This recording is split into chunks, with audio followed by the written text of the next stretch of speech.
You are now listening to the Bluprint Pod. Get ready for another exciting episode, so sit back, relax, and enjoy. Welcome to another episode of the Bluprint Pod. I'm your host, Ray Roots, and today I have with me my co-host and my co-founder and my visuals. He's in the house. What's up, man? I'm all good. Episode 11 today. So, yeah, we're swiftly marching. Launched December the 1st, and now we're already on episode 11. And we've been getting some great guests on, and we're going to continue that tradition today. That's 11 straight episodes. That's crazy to think about. But today we have a very special guest. It's someone I personally look up to. It's Denver Riddle from the Color Grade Central. Can I say that? Yeah, that's right. Color Grading Central. How are you? I'm fine, thanks. How are you guys? Great. I'm just really happy to have you on the podcast. We're going to pleasure. cover a lot of different topics today. We're going to be talking about like who you are and what you've done, but also the business that you've kind of created. And maybe we can get into some tips and tricks that you have for us who are on the come up. Right. And maybe we can get established in some way in the future as well. Okay. But first of all, let tell the audience about what it is that you do. So, what is the Color Grading Central, and what does Denver Riddle do? So Color Grading Central is a resource for filmmakers to be able to color correct their images, get more beautiful cinematic looking images that help express their work better, help make those powerful impressions when they're looking to, find work. And we just help with that through education and through tools that we develop. And what's your background? I did some digging, and I know that you studied some digital media. Can you tell us a little bit about that? Yeah. So when I had started, I wanted to go into film, and my background is as a director of photography. So that's basically doing all the camera sort of work and doing the lighting. And I kind of found myself in this niche of color grading because I was really obsessed with trying to get that cinematic image. I was really obsessed with trying to create the kind of style and look like you see in the big budget films. And I Right. eventually discovered that color grading was sort of that missing piece to the puzzle. I think, and I'm just gonna make an assumption, and you tell me if I'm right or if I'm wrong. From what I understand from filmmaking, is that color grading is a fairly new concept. If I know it to be right, it's people used to shoot on film that had a certain look, but then color grading comes into play. So, is it a new field, and how do you go from how do you get into a specialty field such as color grading? Yeah, that's actually a fair question because it really has only been around in the digital medium for the past 20 years. Prior to that, there was a job as a color timer. This would be the person when they were printing the films. They were not scanning, but printing the films. They would have the person basically adjust the printer lights, these rudimentary controls to sort of adjust the brightness and the colors of the image, but it was very, very basic what they could actually do. And a lot of that look that was developed then prior to the move to digital was the different kind of film stocks that they were using, and the different chemistries, the different processes they used to try to come up with those different looks. The first film that's really credited with being all digital, or at least going through this digital color correction process, was the Coen brothers' "Oh Brother, Where Art Thou?" Because there were some things that the Coen brothers, some colors they were trying to achieve that they couldn't achieve through film, and so it did require that digital intermediate process in order to do that.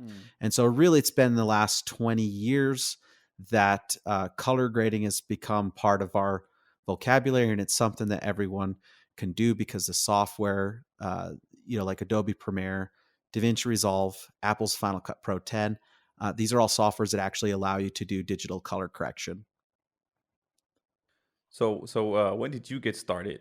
Like, when did you get into that specific field of color grading? This was probably about 2007, I want to say, when I was still in the film program or the digital media program. And I remember a Right. professor covering color correction and just kind of explaining that it's this sort of dark art because it was still very new. And it was very sort of a prestigious thing if you were a so-called colorist, the person that gets to do the final finished look of a film. But it just like really wasn't that approachable. The tools weren't very intuitive, and you had this thing called the video scopes that when you first look at them, they Right. just don't make a lot of sense. You just don't know what you're looking at. And so that's when I was first sort of introduced to color correction and knew that it was important to getting that final finish look.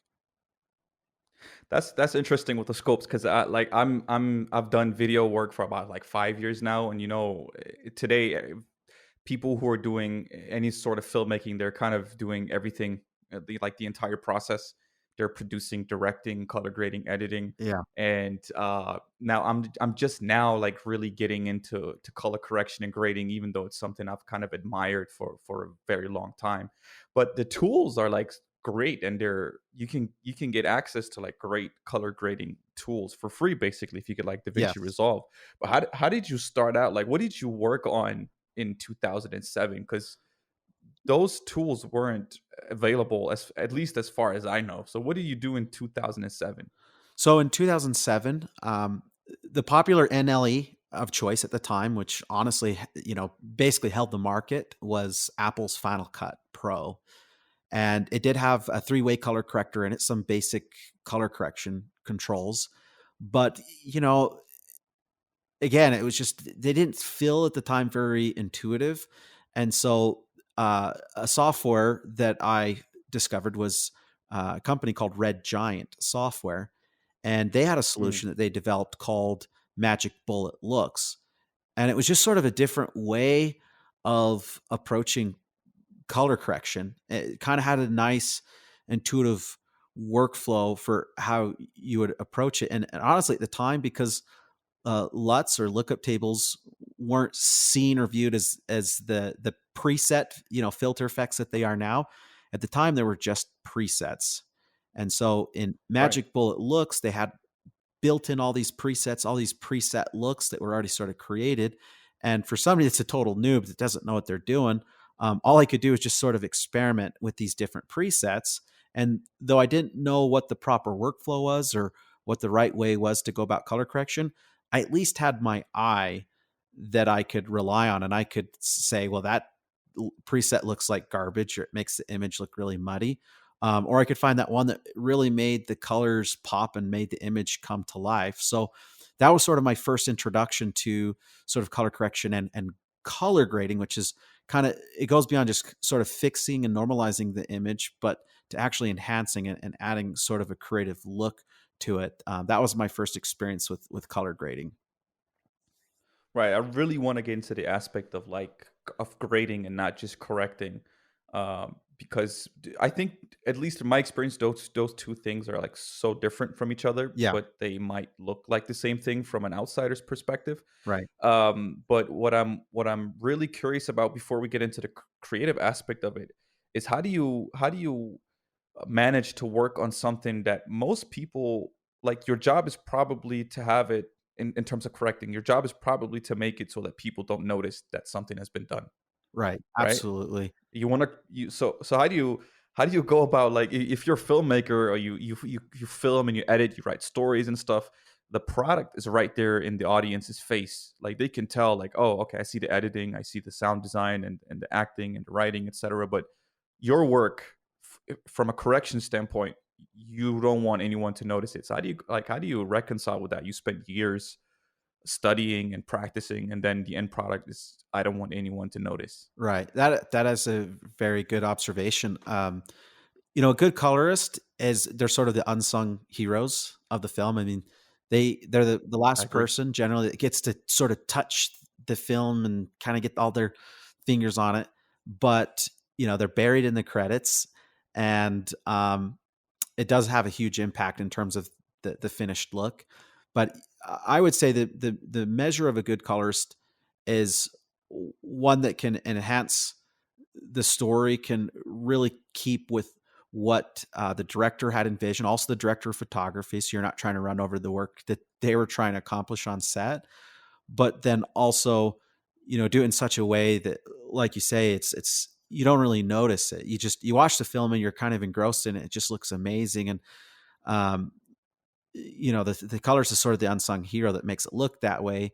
And so, just to finish that thought, I feel like the measure of a good colorist is somebody who's arrived to a point in their uh, sort of their process, their creative process, where they can they've struck a nice balance between taking the original artwork and the original intent that everyone else is trying to create, and is able to enhance it or augment the creative direction that they're already going, not trying to like override it or completely change the look of it, but just strike a nice balance Mm. between the original intent and then enhancing it, augmenting the work that they've done. So have you noticed any trends in terms of color grading over the past, what was that, 14 years? And is there anything that drives that trend? I think, probably everybody would be familiar with the teal and orange look Right. or the blockbuster look.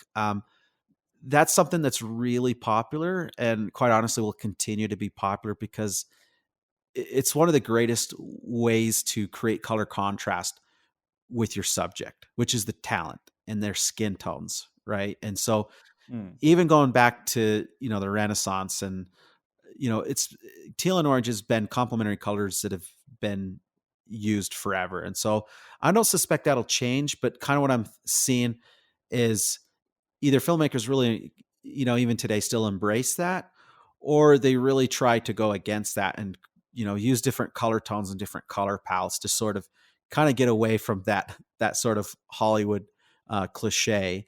And so that's something that I see, but I feel like there's a lot more variety in terms of different color palettes and things that we can achieve.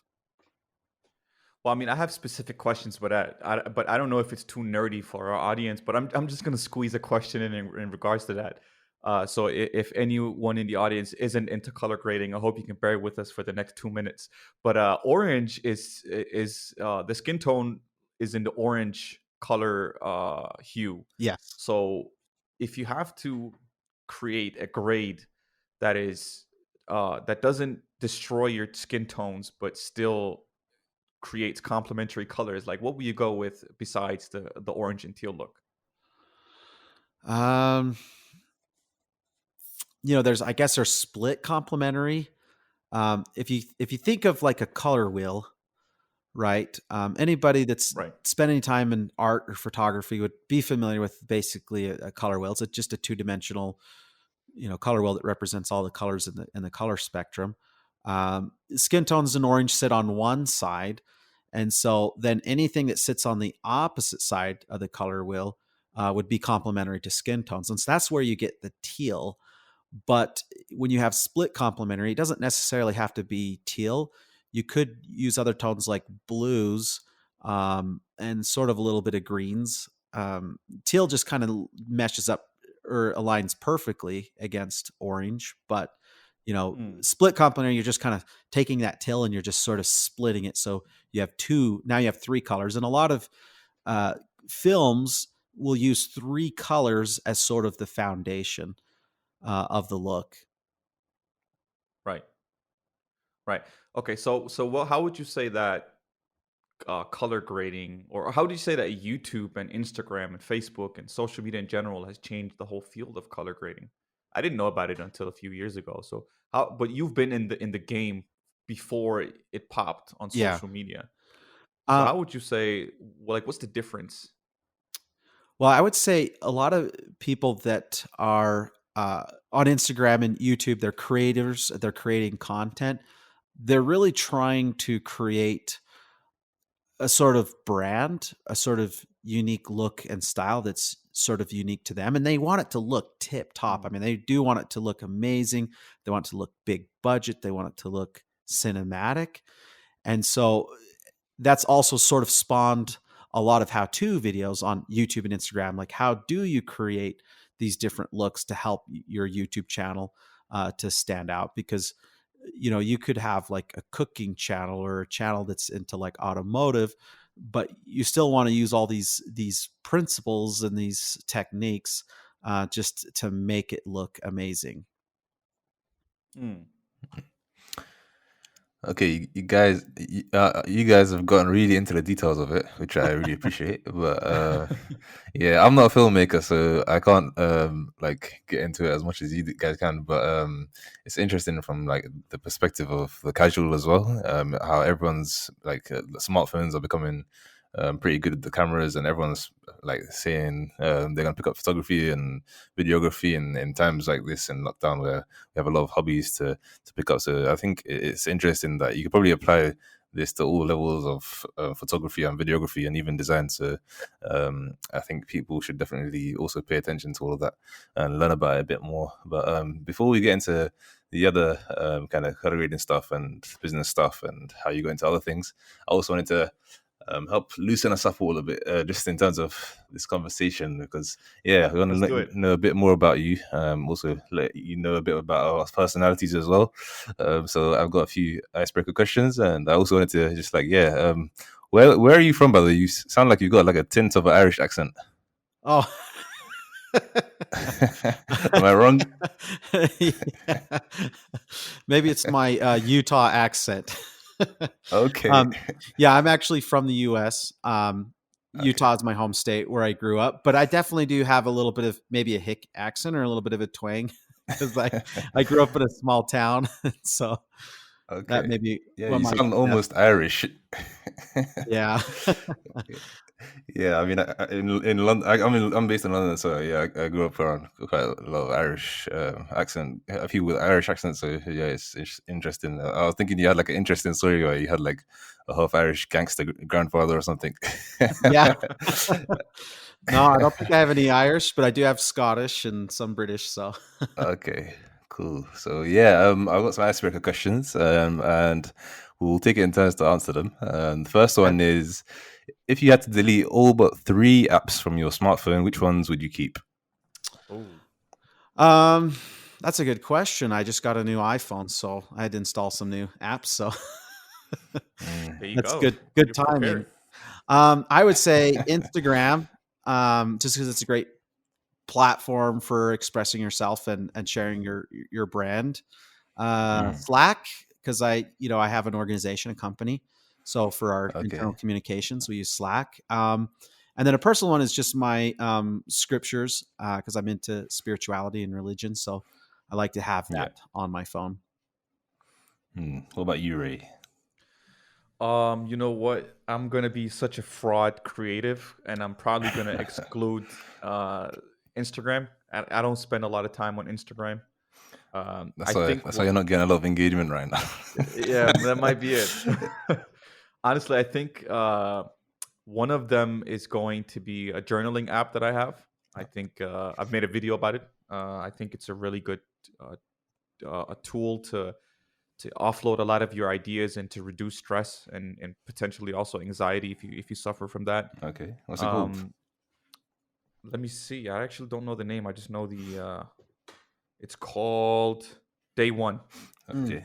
Yeah, I've heard of that. Day One. And then probably gonna. I've recently gotten into cryptocurrency, so I'll probably I'll keep Coin Codex, so I can keep an eye on pricing and crypto volatility, and then maybe the Bleacher Report app, so I can keep an eye on my favorite basketball team, which is, of course, as everyone knows, the Miami Heat.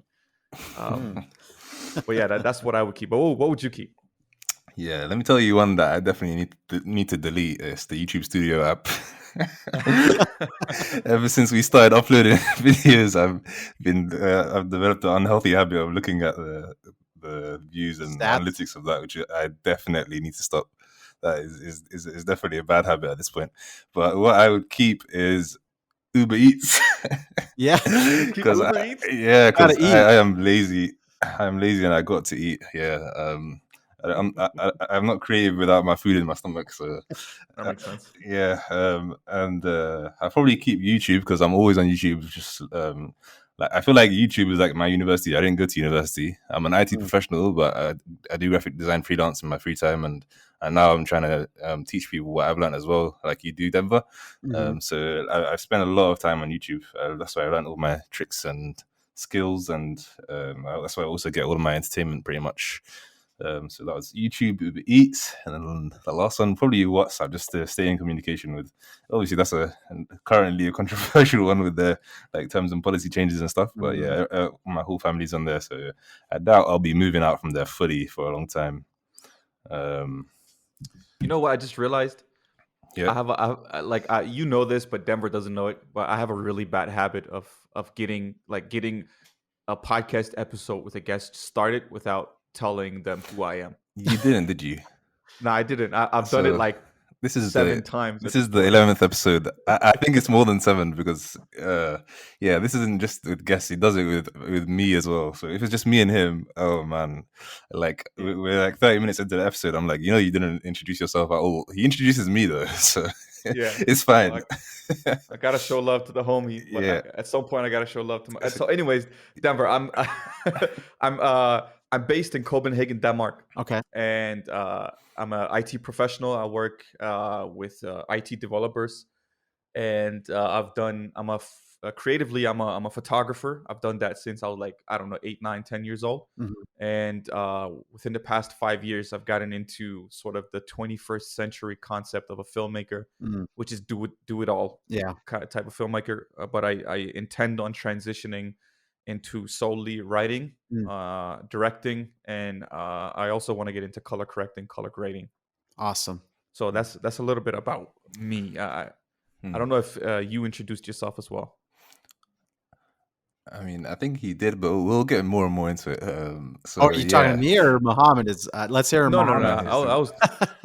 I was talking to my co-host. I haven't heard you. Oh, really? I mean, I just you've been introduced myself a bit earlier, but I mean, I was talking about I'm a graphic designer and I'm an IT professional as well. So I think Denver heard that. Oh shoot, yeah, I remember. So yeah, and listeners will know because we've been doing it for a while now. So I won't spend too much time on it, but I'll direct the next question to start with at Ray, because me and him, we have a bit of a good cop, bad cop routine going on. So I take it easy on the guests, and he goes in on them hard. So yeah, so I'll let you think about it a bit, Denver. So for Ray, what fictional family would you be a member of? Oh, the Addams family. The Addams family. Really? So where do you fit in? It's funny that you asked that, and I know you're saying fictional, but honestly, I can't be. I can't imagine being a part of any other family simply because every family has problems, and I don't want to take on another family's problems.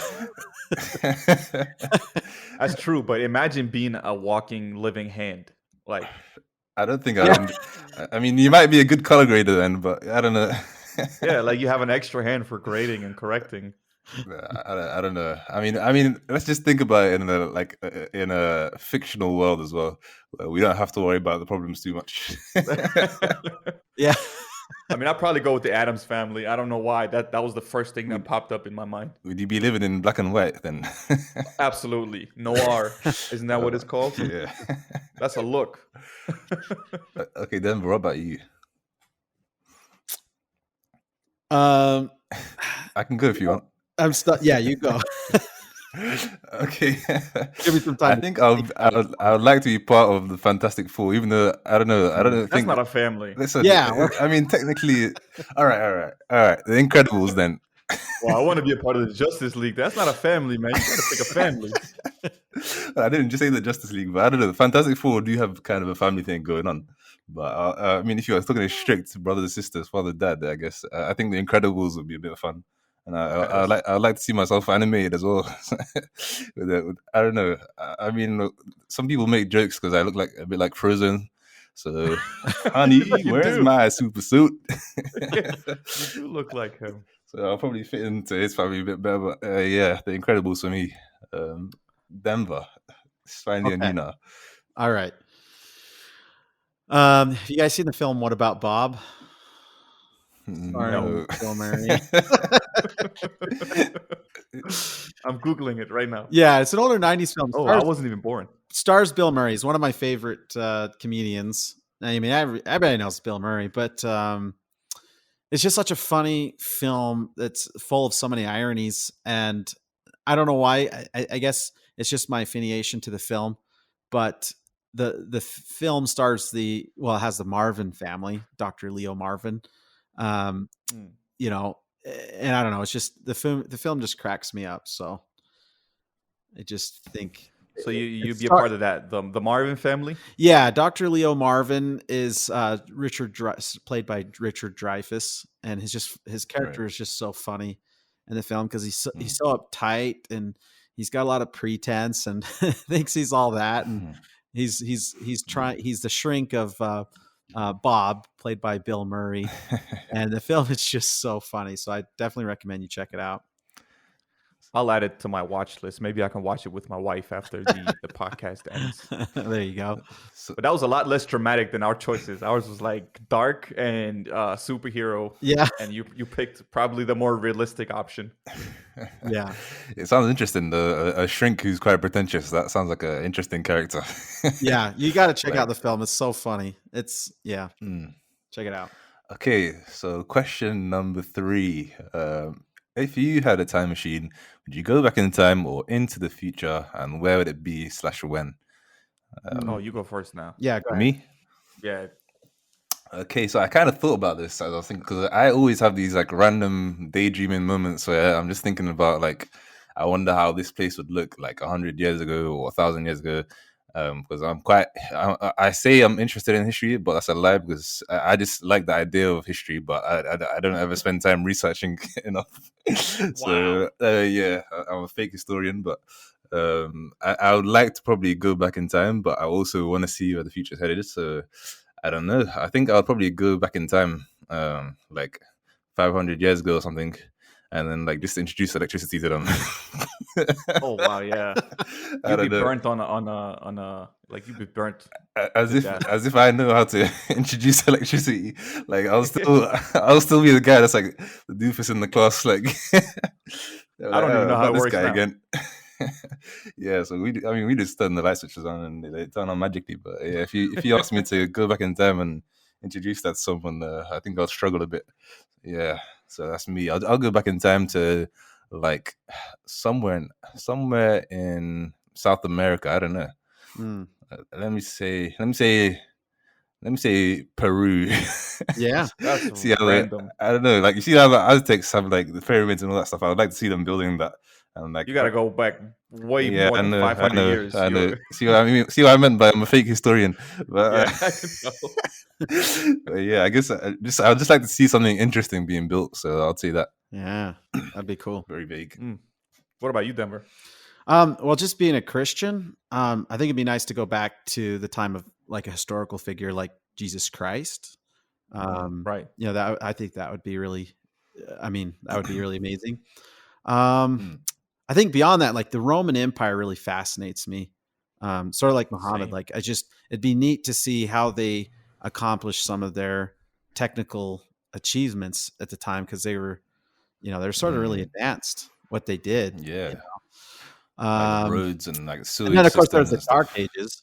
Yeah, like all that stuff with like the canals and the viaducts and stuff. But and then I'd have to say, if I had a few, I grew up, out west, Western United States. It would be really neat to see, the mountain valleys before, like, they were like settled. I feel like that would be really neat to see back when it was still frontier and it was just, sagebrush and it was just untamed. I think that would be really neat to see. Yeah, that would be cool. I mean, I have like yesterday I was driving and it snowed in London yesterday, so it's rare we get snow. But I was just thinking about like how the ground looked before all the roads were built and stuff. Like that would be cool to see, like how untouched countryside and stuff. So I definitely resonate with that. What about you, Ray? Man, You guys are way more thoughtful than I was, because I just said I'm gonna go back to 2011 and just buy a lot of Bitcoin. Oh my Oh, god. yeah. That's what I'd do. I'd be rich by now. Yeah, this is you getting to know Ray. This is his kind of answer every time. I thought maybe you might have You been know, like the dinosaur age or something. oh no, I'm scared of animals. Yeah. You might That get would be a eaten. horrible choice for Might me. get eaten or something. I thought, yeah, I might. I've thought about like going way back, and then just like then I might get the plague, or if I go in What? the future, the Earth might not be here, and I'm like, Yeah. you know what? I know the Earth is here, and the bubonic plague is gone. So I'm just gonna pick the present, but like a few years back, and now I'm gonna strategically go back 10 years to buy Bitcoins. Mm. So you're one of those guys that if you're in a film and they travel back in time, you'd interfere with the time stream and destroy everything. No, I'd make sure the time machine was broken before they left. Oh my! So sabotage as well. Yes. That's me. Okay, so I'm gonna ask you a little bonus question, but this is just for Denver. Like, obviously, with your roots as someone who's pretty deep into cinematography, what's your favorite film of all time, if you do have one? And if you don't, just give us like one of your favorite films that's like to do with color grading. Like, I saw Grand Budapest Hotel recently, which I really enjoyed, and the color grading Yeah. was amazing. So yeah, over to you. You stumped me on that because I really enjoy to keep things fresh and current, and sort of watch a lot of different films. Story is a big part of it. I mean, I feel like what was that film? I think it was 2019, probably, for all the pandemic stuff. But A Quiet Place, that just the story was so amazing and captivating. That you really, anytime you really feel like you're engrossed in the film, and you feel like that intensity. I'm sitting here in like my hoodie, and I'm just like got my knees into my chest, because I'm just like waiting for something to like pop out and grab me. I just like to be Is it a transported. horror? Yeah, it is a Yeah, I think it's like horror a film. father thriller. Oh, I'll never watch it then. I'm too scared. I heard it's really good though. I haven't got around to watching it though.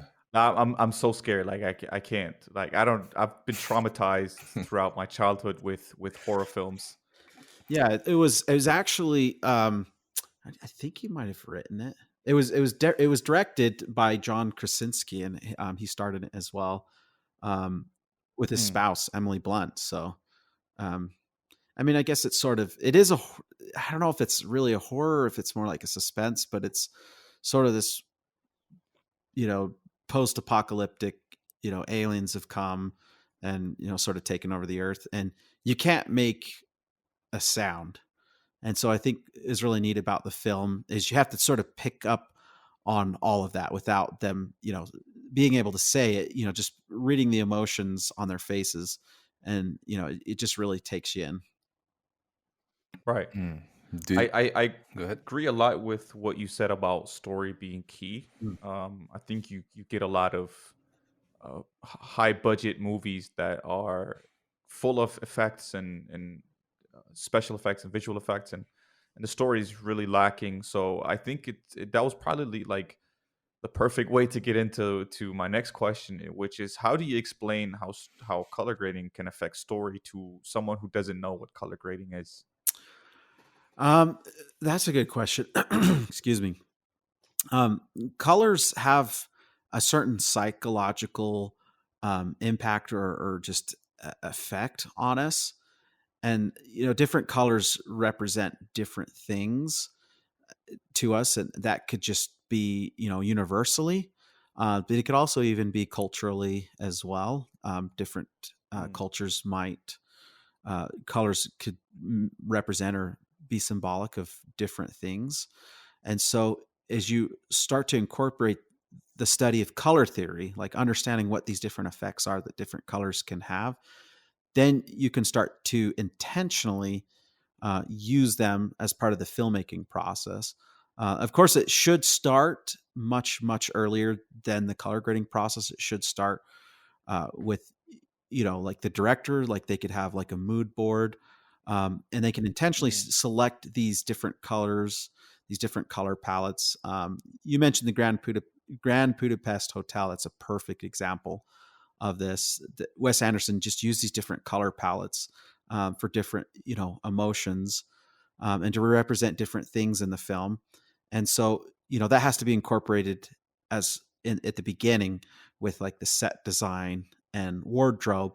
Lighting is also used. You can use different color of lighting.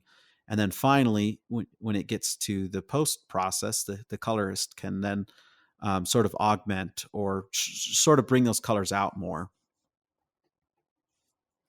I mean, the field of color grading it's like I don't know if you could tell, but I'm like super fascinated by it, Mhm. and like it makes me wonder if what are your creative influences growing up, and kind of what led you to end up studying digital media and then getting into first of all becoming a director of photography, but then also a colorist. I feel like being a creative and doing creative things is simply just a part of my life.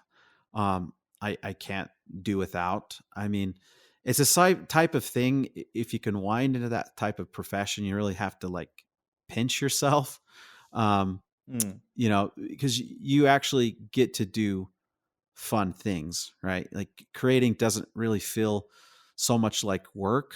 I mean, sure, yeah, there are times when it can be really exhaustive when there's a lot of tasks to do, but it's something that's so fun um, to do, and if you have that type of, if you're of that personality type of a creative, like you want to be able to express yourself and to express yourself in the best way possible.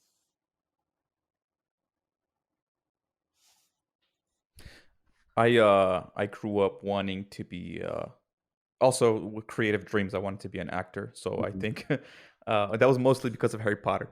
But we're not going to get into my Harry Potter fandom in another episode because we've done that plenty of times. I feel like, Too many. yeah.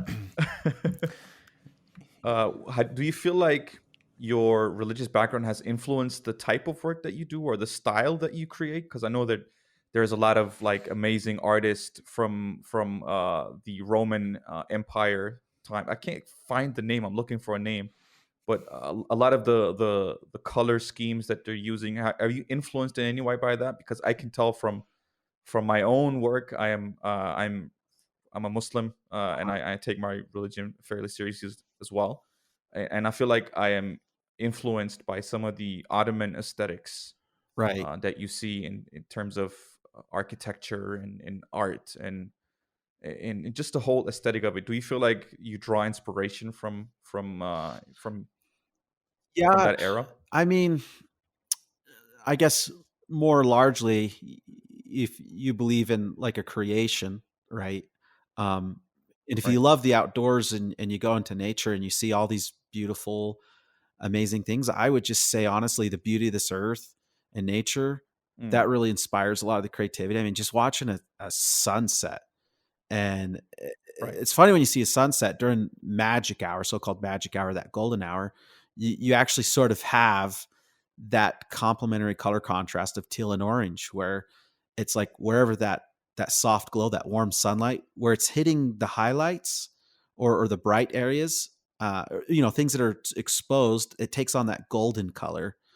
And then Right. everywhere else, like in the shadows, essentially the sky is acting like a really large blue bounce card, and the sky is illuminating everything else in the shadows. And so that's why you naturally during, sunset, it's kind of like this bottled up, sort of teal and orange look. And so I look at nature, and it's such an inspiration to me. I did have the opportunity occasion. The particular sect or church I'm a part of is the Church of Jesus Christ of Latter-day Saints. And they're actually Mm. headquartered in Utah.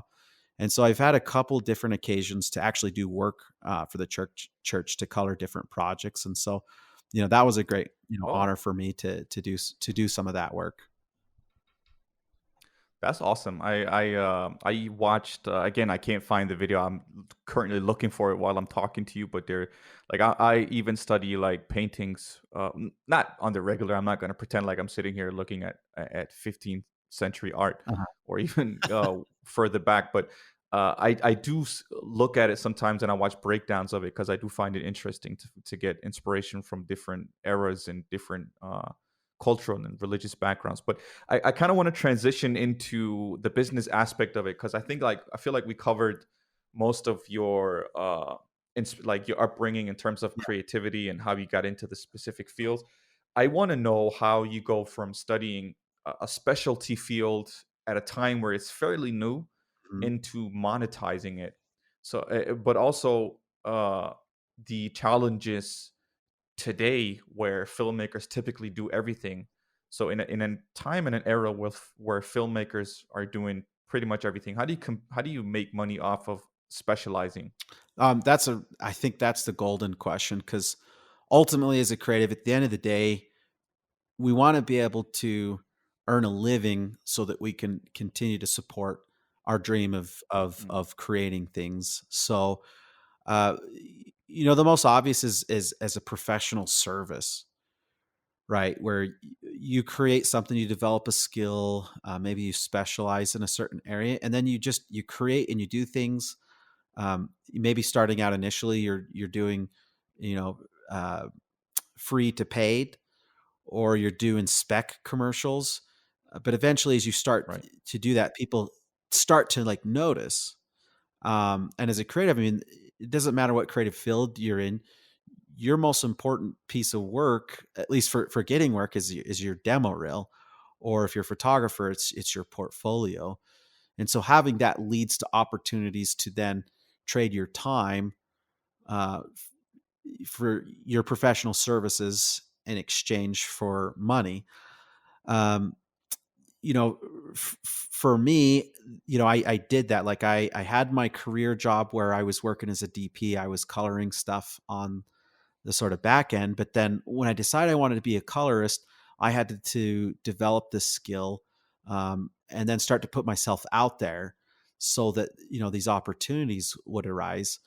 And then at some point, you know, for your audience, if you reach a certain level in your sort of your creative career, where you've kind of pushed Mm. it as far as you can, right? And maybe you can still push it further, because there's always more out there.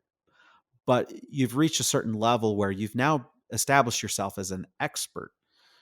And so I think Right. one of the greatest ways to really, push yourself further is actually to help others to achieve the same results that you have achieved, by being an expert. And in a way, I feel like the measure of a good leader is the good that you're able to bring out in other people. And so there's obviously obvious ways that you can, um, monetize or make money from that, as you're helping other people achieve the results that you've already achieved.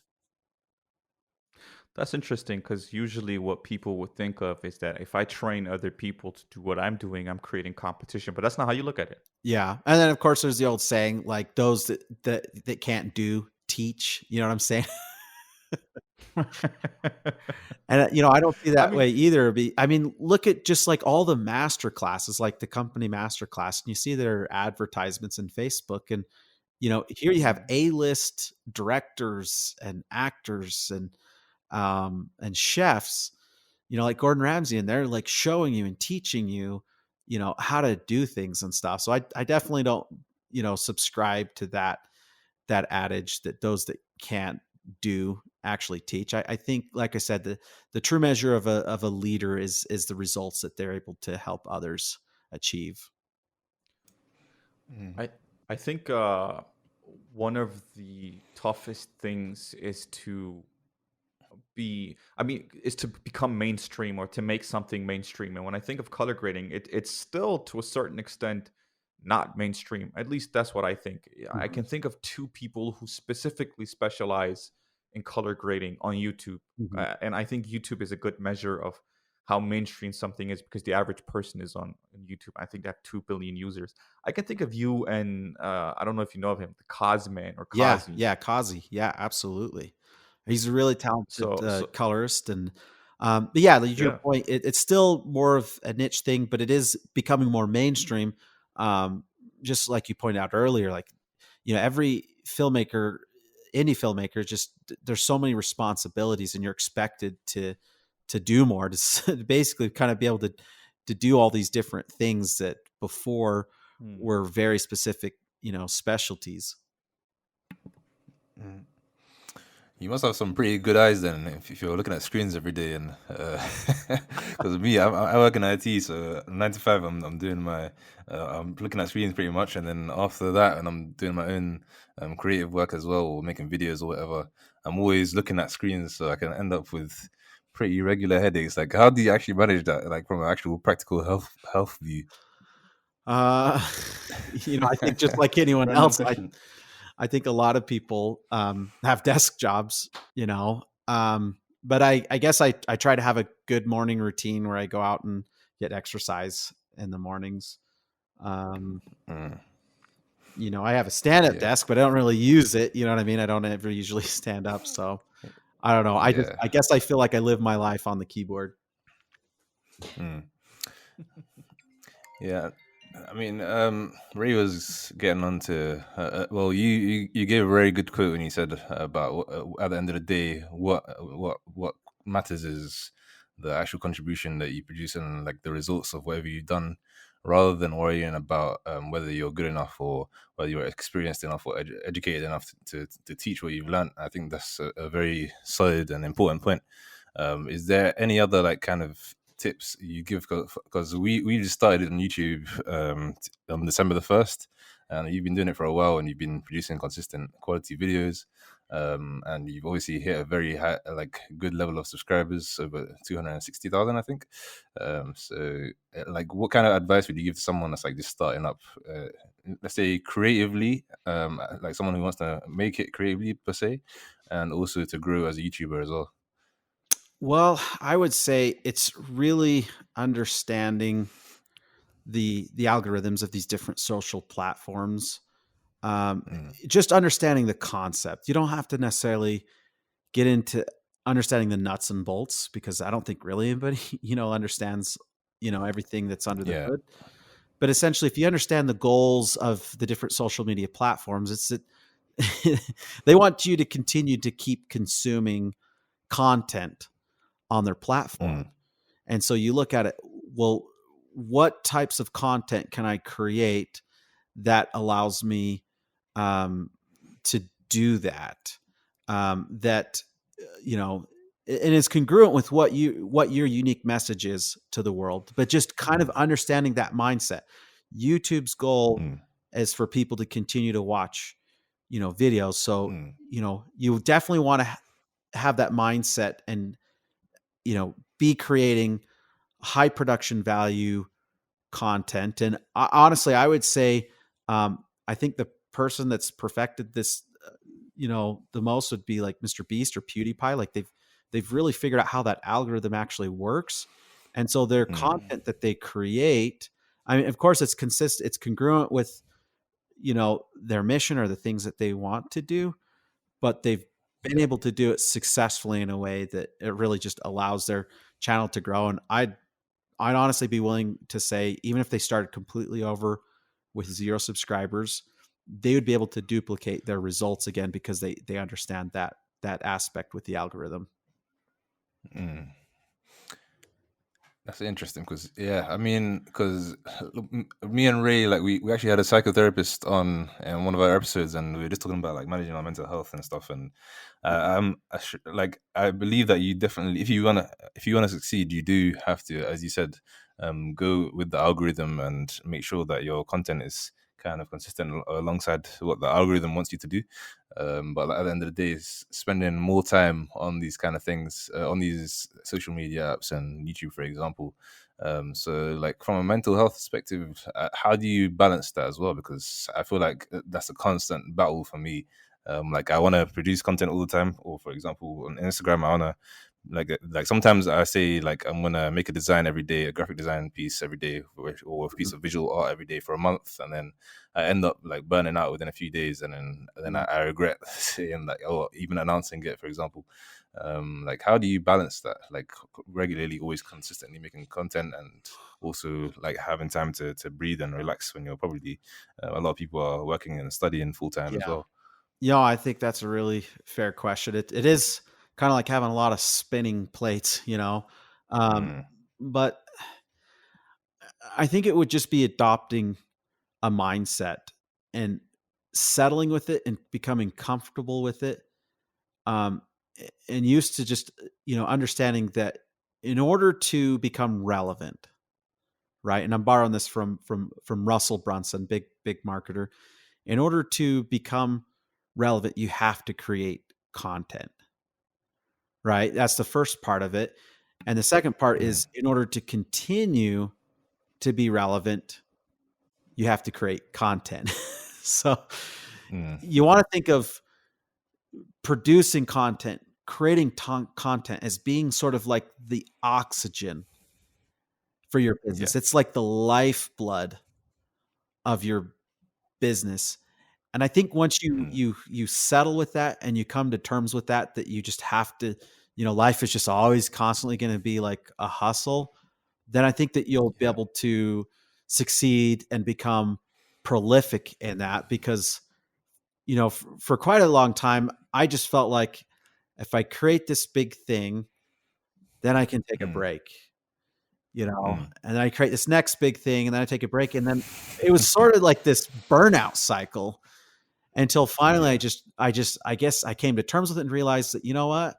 I just have to hustle 24/7 because I saw evidence that if you create content, you become relevant. But then I also saw if you don't continue to create content, well, then all of a sudden, like your subscriber growth falls on YouTube or like your business and your revenue start to fall. And so just realizing that creating content is like the oxygen, creating content is essentially marketing, right? You have to market your Mm, business and you can't just do it once and set it and forget it. I think, it's kind of disingenuous when you hear a lot of these different, online businesses, having like residual like income and I absolutely love, Tim Ferriss's 4 Hour Work Week. It lit a fire under me like probably no other book that I've ever read.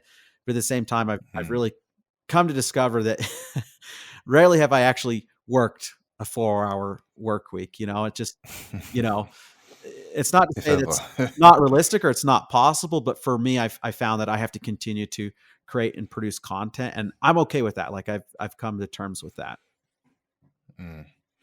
I mean, at the end of the day, it's, if you are passionate about it and you enjoy it, and it's not work for you, then I Yeah, guess you can't. Yeah, that's why you're a bit more relaxed about it. yeah. It But definitely has yeah, to I align mean, with your, sort of your core values, beliefs, and just what you feel is like your calling in life. mm. So yeah, I that mean, we have about 10 minutes before we got to wrap up. So Okay. now that we're talking about business, I want to ask about clients and how to attract clients and how to get clients. I don't know if you're into the whole name dropping thing, but you have some really, really big clients. And you've done work that affects most people's lives on Instagram and from a video aspect. So is it okay if I tell the audience what that is? Sure, absolutely. So I know that you sold the idea of color grading to videos to Instagram. So you're actually responsible for the video filters on Instagram, and know you've also done stuff for Facebook. Yeah. So how do you go find these big clients So I and just just clients in general? It doesn't have to be Yeah. big. I can tell that whole story and it'll address all that. Sure. I posted something on Instagram today, like, you know, if you're waiting for like your ship to come in, it might not ever come in. And so instead, you should swim out to it, right? And so Mm, what I found is you can't at the end of the day rely and depend on other people. You have to rely and depend upon yourself, right? you know Otherwise you're right. just going to constantly be waiting and your fate's going to sort of be decided in somebody else's hands. And so it's like swimming out to that ship under your own power. That's what I found when all else fails. Like, that's one thing I can do. And so I feel like creating something and doing something about it, sort of taking your sort of fate and destiny into your own hands and doing something about it and then just Mm, putting it out there. Once you get it out there, then you can let the world decide if it's relevant or it's important. But I guess adopting that sort of proactive mindset and just putting stuff out there, then opportunities have started to come. People have approached me and wanted to work with me. It's hard to kind of go out there and sort of wheel and deal with people and try to strike up these opportunities than it is, I think, to just become relevant yourself by like I say, creating content, doing something that you can do. And so how that opportunity sort of all came about is I was starting out into my freelance career of being a colorist and starting to take on more freelance work. And um, there was a gentleman by the name of Nate Saccioli that was producing a spec commercial for Instagram. And I'd previously worked with him. He saw my work, wanted to work with me, and he asked me if I'd be interested in working on this project. So I worked with him on this project. He did this commercial spot for Instagram, and I think that they being Facebook, because that they own Instagram, were so impressed with him that they offered him a job. At the time, he was living in Oregon, and they offered him a job to move to California, Menlo Park. I'm not sure where exactly he ended up, but he got offered the job at Facebook. And so once he was there and established at Facebook, when they had projects that they had to do that needed some sort of color work, he would reach out to me. Right. And so that, I was doing some work for Instagram, different commercial work. And when the opportunity eventually presented itself to work again with Instagram, they were in 2013 about to release the video function of the Instagram Right. app. And so I think at the time, I mean, I could only guess or assume that they needed a colorist or somebody with that sort of background expertise in color correction. And, Nate's like, I know a guy, so if you can imagine how that call went, like Nate called me up and says, hey, Instagram, well, I can't really tell anything. You have to sign an NDA first of all, but after you sign it, I can tell you, what we're working on. And so he told me, and then that led to the opportunity to work with them and to design and create those original video filters in the Instagram app. So for me, it felt at the time like a huge career achievement because, Instagram's, up to 1 billion users now. And it was neat to be able to participate on something that so many people get to use every day. But again, just kind of coming back, it really came to creating something, putting myself out there, doing work for free, or doing spec work. Like a spec commercial is essentially like you make an ad for a company it's not necessarily sponsored. You're not paid to do it, but it gives you the opportunity and the experience to learn some skills along the way, and then to put something out there. And then as other companies start to see it, they think, wow, that, Ray did such an amazing job on that commercial. We would like them to do something like that for us. And so it's creating stuff and then putting it out there and then letting those opportunities come to you, but being proactive about it and not just waiting for your ship to come in. Right. So how did you react when you first got that call? Because I would have freaked out, I Oh, think. I'm sure I clapped my hands and did a little dance and then told my wife and then made my wife swear to secrecy, don't tell your sister. Cause her sister is her best friend. And I'm like, don't tell your sister, don't tell your sister. And of course, what does she do? Mm. She tells her sister. So, so So for me, I know when I get a client, like a smaller client, I also deal with the anxiety of delivering stuff. So did you go through that as well, or were you just confident in your ability to deliver? I think, when I was negotiating and doing the call with them, negotiating a contract, I did have to sort of fake it till you make it. That's Right. a popular, adage that I like. It's just sort of fake it till you make it. You sort of act big time. But it's pretty amazing. You do that and some opportunities will really come to you and really pan out for you. So, um, So yeah, I How mean, do you? I was just gonna I'm sorry. Go ahead. I was just gonna revisit. I remember when I was working with Nate, since he was my first client, and then sort of how I got my foot in the door with these other opportunities was that I made sure that I went above and beyond in delivering value to him. Like I really Right. put all my effort into it, and so I think that's absolutely critical part of networking because people want to refer you to their friends that really feel like they've gotten a lot of value from you. So I just wanted to touch back on that. That was really important. That I really put everything into that, you know, relationship, and that led to other opportunities later on. Right. So before we let you go, I want to ask you about your community that you've created on Facebook. You have a group called the Color Grading Central. As I opened Facebook just 5 minutes ago, it popped up on my feed. Mhm. It has over 60,000 members. So how do you create a community, and how does it affect your business? Um, if you want to know the truth, um, I believe it starts with having like a lead magnet.